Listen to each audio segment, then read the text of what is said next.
அஸ்ஸலாமு அலைக்கும். ரெஜினா கிச்சனில் இப்போ என்ன பார்க்க போகிறோன்னா, பாசிப்பருப்பு சாம்பார் தான் பார்க்க போகிறோம். இட்லிக்கு, தோசைக்கு, சப்பாத்திக்கு எல்லாத்துக்கும் சூப்பராக இருக்கும். வாங்க எப்படி செய்கிறதுன்னு பார்க்கலாம்.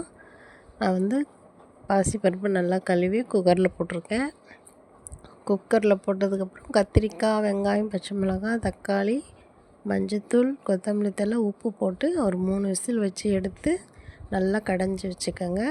கடைஞ்சதுக்கப்புறம் இந்த மாதிரி சட்டி வச்சு கொஞ்சமாக எண்ணெய் ஊற்றி கடுகு, ஜீரகம், கருவேப்பிலை, வரமிளகா, பெருங்காயம் போட்டு நல்லா தாளிச்சிக்கோங்க. சிம்பிளான சாம்பார் தான் இது, டக்குன்னு வச்சிடலாம். இப்போ நம்ம அந்த பருப்பு கடைஞ்சதை இதில் ஊற்றிக்கலாம். கடைஞ்சிட்டு உங்களுக்கு தண்ணி எவ்வளோ தேவையோ அதில் ஊற்றிக்கோங்க. உப்பும் பார்த்துக்கோங்க. தாளித்ததுக்கப்புறம் கொதிக்க வைக்கக்கூடாது.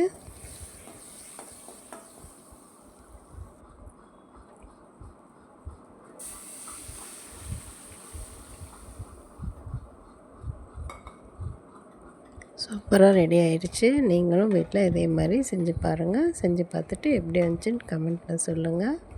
என் வீடியோ பிடிச்சிருந்தா லைக் பண்ணுங்கள், ஷேர் பண்ணுங்கள், சப்போர்ட் பண்ணுங்கள். மறக்காமல் சப்ஸ்கிரைப் பண்ணுங்கள். ஓகே, பாய். அஸ்ஸலாமு அலைக்கும்.